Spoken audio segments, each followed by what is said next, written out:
नमस्कार माझ्या गोड मैत्रिणींनो, कशा आहात आपण सगळ्याजणी. आय होप की आपण सगळ्याजणी स्वस्त मस्त आणि आनंदी असालच. तर आपल्या सगळ्यांचं पुन्हा एकदा स्वागत आहे नवीन एका व्हिडिओमध्ये. तर अगदी एक छोटा व्हिडिओ मी तुमच्यासोबत शेअर करत आहे, कारण की आज मी बाकी व्हिडिओसुद्धा छान शूट करणार आहे, तुमच्यासोबत शेअर करेलच. तर एक छोटंसं रुटीन मी तुम्हाला आज देत आहे. तर इकडे सकाळी हेअर मी वॉश केले होते, पण दिवसभर काही हेअर जे आहेत ते सुकवायला वेळच भेटत नाही अजिबात. आणि थोडेसे केस माझे लांब आहेत, त्यामुळे मोकळे नाही सोडू शकत मी. त्यामुळे दरवेळेस हेअर वॉश केल्यानंतर मी अशा पद्धतीने बांधूनच ठेवते. आणि दुपारी जेव्हा आरामात सगळी कामं माझी होतात 1-2 वाजता, तेव्हा केस सुकवून घेते. तर आता इकडे संध्याकाळ झालेली आहे, 3:30-4 वाजलेले आहेत. चांगली वेणी बांधली मी आणि त्यानंतर आमचं जे काही बाहेरचं अंगण वगैरे आहे ते मी आज झाडून घेत आहे.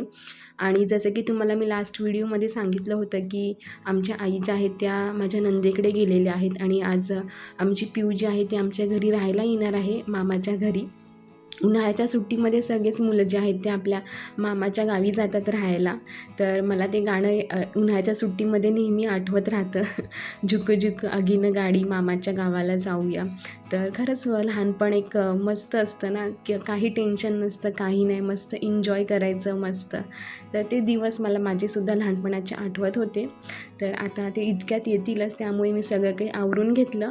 आणि हे बघू शकता इकडे पिऊ आलेली आहे, सिस्टर इन लॉसुद्धा आलेले आहेत. तर त्या जातील उद्या, कारण की त्या वर्किंग आहेत, जॉब असतो त्यांचा.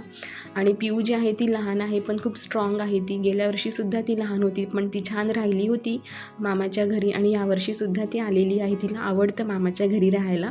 आणि कसं प्रशिक पण असतो तिच्यासोबत, त्यामुळे दोघांची मस्त गट्टी जुळते.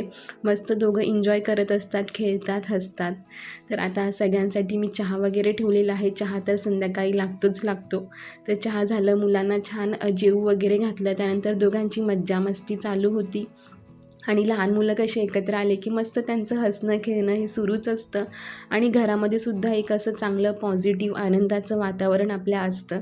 आणि मुलं कसे आले की छान छान अशी फरमाईश असते त्यांची. तर आज मी त्यांच्यासाठी छान असं सँडविच केलेलं होतं. तर सँडविचमध्ये मी आज दह्याचा वापर केलेला स्पेशली. तुमच्या पण घरी जर लहान मुलं असतील किंवा नातेवाईकांची लहान मुलं येणार असतील, तुम्ही अशा पद्धतीचं सँडविच नक्की बनवा. तर सँडविचला मी हे दही लावलं होतं ब्रेडला आधी. तर हे घरगुतीच दही आहे, आम्ही घरीच दही बनवतो. आता 1 ते 2 महिने झाले घरचंच दही खातो. आणि छान लागतं, टेस्ट अगदी अप्रतिम लागते या दह्याची. तर दही लावलं, त्यानंतर बटाटे उकडून घेतले होते, ते मॅश करून घेतले. त्याचं एक वरती एक लेयर दिला. त्यानंतर टोमॅटो, कांदा आणि ज्या काही भाज्या असतील घरामध्ये अवेलेबल, बीट असेल, काकडी असेल, ते सुद्धा आपण याच्यावरती ॲड करू शकतो. तर ते सगळं मी ॲड केलं आणि थोडंसं चीजसुद्धा टाकलं. चीज म्हटलं की मुलांना ते प्रचंड आवडतं. आणि त्यानंतर हे जे तुम्ही बघता हा टोस्टर, हे खूप युजफुल आहे माझ्यासाठी. आता जसं माझं लग्न झालं होतं तसं मी हे डीमार्टमधनं आणलं होतं.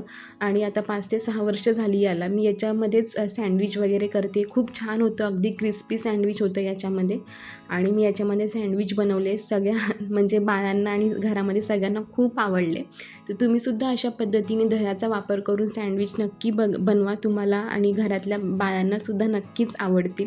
तर अगदी छोटासा व्हिडिओ मी आज तुमच्यासोबत शेअर केला. आय होप की तुम्हाला हा आजचा व्हिडिओ नक्कीच आवडला असेल. आणि तुम्हीसुद्धा आता मुलांच्या सुट्ट्या सुरू झालेल्या आहेत, तर तुम्हीसुद्धा सुट्ट्यांमध्ये काय काय प्लॅन केलेले आहेत ते सुद्धा मला कमेंट बॉक्समध्ये नक्की सांगा. आणि आजचा व्हिडिओ मी इथेच संपवते. भेटूया अशाच एका छानशा व्हिडिओमध्ये. तोपर्यंत काळजी घ्या आणि आजचा व्हिडिओ बघितल्याबद्दल खूप खूप धन्यवाद. भेटूया लवकरच. बाय.